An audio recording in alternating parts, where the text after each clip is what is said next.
Welcome to 3 a.m. with Mr. Sprinkles. I'm your host, Mr. Sprinkles. With me is my co-host, Evan Seaberger. I'm going to start us off with our first story tonight. Zoboomafoo is accused of having multiple hate crimes attributed to him and his organization, and he's committed fraud, tax fraud, and cults. Evan, what do you make of all this? It's a travesty, really. Yeah. He was there in the Australian outback in a hut, not made for more than 2 lemurs at a time.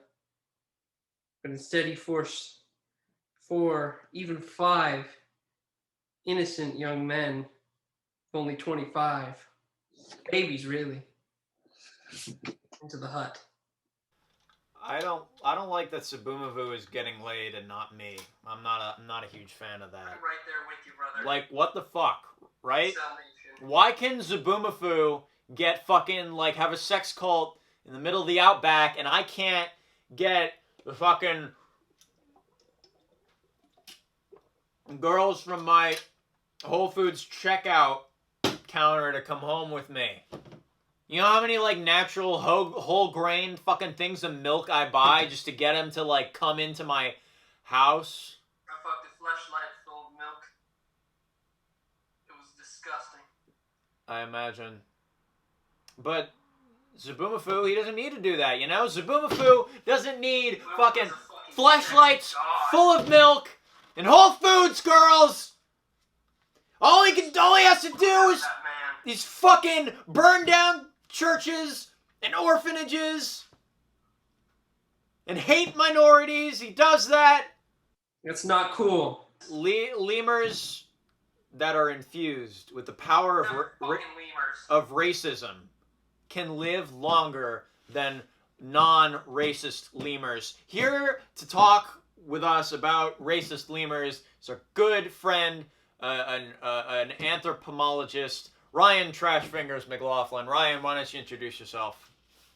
Hi there. I am the famed anthropologist, Ryan Mclaughlin. I've studied lemurs and the effects of racism within lemurs for several years, and I am glad to lend my expertise to this conversation. Thank you so much. I feel like this is a subject that hasn't been given enough focus, and there's a lot of insight that I believe that can be taken from the Zoboomafoo case in particular, especially as I've noted in my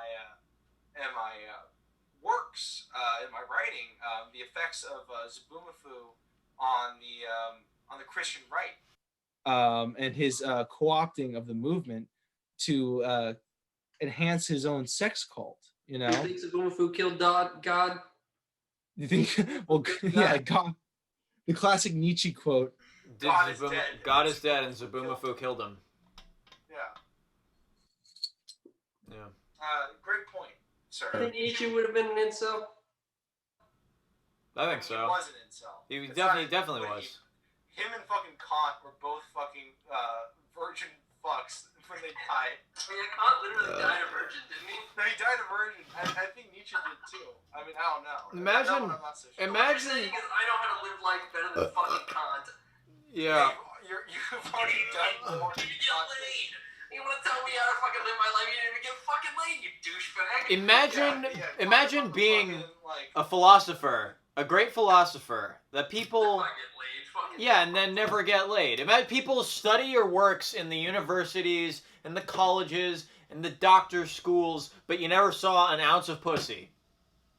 Yes, but back onto the subject. I'm here to answer any questions. If you guys have any questions on the ontology, on the lemur dicks. Physiology. How big? Of racist lemurs. How big?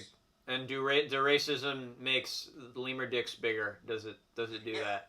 This is, honestly, the correlation is strong, but as we all know, that correlation is not causation. But I can say that many studies have proven that racist lemurs do have larger phalluses. This is a fact, actually. Makes sense. That's why they joined. Blood Yeah. that would be in their brains thinking about imagining all the people instead of imagining all the people living life in peace. Ooh, ooh, ooh, Interesting. woo. Instead, all that blood's going to their dicks. Going straight to their cocks. Interesting. Which goes. I'm telling you, it's as the greatest educator in the world, John Lennon once said. Imagine all the cruel to my woman, I beat her and kept her apart from the things that she loved. It's beautiful. That's a real quote. That's a real quote. Wow. That's a real quote. Do you think John Lennon... Now, let me ask you this. Do you think John Lennon would have been involved in Zoboomafoo's sex cult? I think he was. I think so, too. I think it's less of wood. Yeah, I think it's less of a everything is a wood. conspiracy because I need attention. Right. It's less wood than was. That's what I'd say. Was he? Because the wood is yes. Was wood? Wood? Perhaps when he was speaking of Norwegian wood, he was speaking of Norwegian lemur cock. Yeah, can I get a large pepperoni? Yeah, no, I'd like yeah, onions, please. Look, the point is, ladies and gentlemen, is that Zoboomafoo is causing the decline of the American family unit. With his sex cults, and with his war crimes, and with his hate crimes, he's burning churches. He's burning orphanages, as I've said before. Why is he alive so long? Lemurs normally don't live for more than 12 years. Zoboomafoo has been around for 300 years, and that's because, as I have said before, racism makes lemurs live long. It is a fact. It is proven. It can be confirmed by our racist lemur specialist, Ryan Trashfingers Mclaughlin. Can you confirm that? No. Can you confirm it? I can not only confirm it, but I can say from personal experience that the lemurs that I am keeping in my basement, the ones that I make listen to Ben Shapiro and other right-wing material, live longer. This is something I have said many times, and I've written many papers on. Oh, man. Well, anyway, thank you, Mr. Trashfingers, for coming on our show. We'd like to thank you all for tuning in to our show. I believe Evan has OD'd. My co-host has OD'd, which means it's time to end the show, ladies and gentlemen. Have a good night.